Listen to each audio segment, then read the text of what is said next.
Security ਕੈਸੀ ਲੱਗੀ ਜੀ ਬਹੁਤ ਪਾਕਿਸਤਾਨ ਹੀ ਦਾ? ਵਧੀਆ ਸਿਕਿਉਰਿਟੀ ਦਾ ਰਵੱਈਆ ਸਾਡੇ ਪ੍ਰਤੀ ਇੰਨਾ ਵਧੀਆ ਨਾ ਜੀ, ਅਸੀਂ ਕਹਿ ਹੀ ਨਹੀਂ ਸਕਦੇ। ਬੜੇ ਪਿਆਰ ਨਾਲ ਸਾਨੂੰ ਉਹਨਾਂ ਨੇ ਲਿਆਂਦਾ ਹੈ, ਰੱਖਿਆ ਹੈ। ਅੱਛਾ ਐਨ ਗੱਲਬਾਤ ਜੇ ਕੋਈ ਪੁੱਛਦੇ ਆ ਵਧੀਆ ਦੱਸ ਰਹੇ ਆ ਜੀ। ਠੀਕ ਠੀਕ। ਆਪਣਾ ਉੱਥੇ ਪਿੰਡ ਕਿਹੜਾ ਜੀ? ਤੇ ਸਾਡਾ ਸਜਾਦਾ ਉੱਥਰ ਵੀ ਅਸੀਂ ਨਾਂ ਰੱਖਿਆ ਸਜਾਦੇ, ਉੱਠ ਕੇ ਗਏ ਜੀ। ਇੱਥੋਂ ਵੀ ਸਜਾਦਾ ਪਿੰਡ ਚੋਂ ਗਏ? ਅਸੀਂ ਸਜਾਦਾ ਹੀ ਰੱਖਿਆ। ਸਜਾਦਾ ਪਿੰਡ, ਜਿੱਥੇ ਦਾ ਕਿ ਕਬੱਡੀ ਪਲੇਅਰ ਮੈਨੂੰ ਲੱਗਦਾ ਮਸ਼ਹੂਰ ਆ, ਬਲਾਲ ਮੋਹਸਨ ਢਿੱਲੋਂ, ਇੰਟਰਨੈਸ਼ਨਲ ਕਬੱਡੀ ਪਲੇਅਰ ਆ ਜੀ ਉਹ ਸਾਡੇ ਪਾਕਿਸਤਾਨ ਦੇ, ਜਿਹੜੇ ਕਿ ਪਾਕਿਸਤਾਨ ਦੇ ਅੰਦਰ ਵੀ ਉਹਨਾਂ ਨੇ ਆਪਣਾ ਨਾਮ ਰੋਸ਼ਨ ਕੀਤਾ, ਔਰ ਉਸ ਤੋਂ ਬਾਅਦ ਕੈਨੇਡਾ, ਆਸਟ੍ਰੇਲੀਆ ਦੇ ਅੰਦਰ, ਇੰਡੀਆ ਦੇ ਅੰਦਰ ਵੀ ਉਹਨਾਂ ਦਾ ਨਾਮ ਬਹੁਤ ਜਿਹੜਾ ਨਾ ਅੱਛੇ ਲਫ਼ਜ਼ਾਂ ਨਾਲ ਉਹਨਾਂ ਨੂੰ ਯਾਦ ਕੀਤਾ ਜਾਂਦਾ।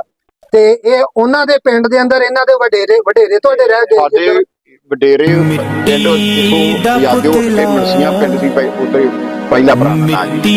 ਉੱਥੇ ਜਦੋਂ ਉਹਦਾ ਨਾਮ ਬਾਅਦ ਚ ਸਰਦਾਰ ਸਾਡੇ ਪਿੰਡ ਦੇ ਨਵਾਬ ਸਿੰਘ ਸੈਕਟਰੀ ਪੰਜਾਬ, ਉਹਨਾਂ ਨੇ ਨਾਮ ਬਦਲ ਕੇ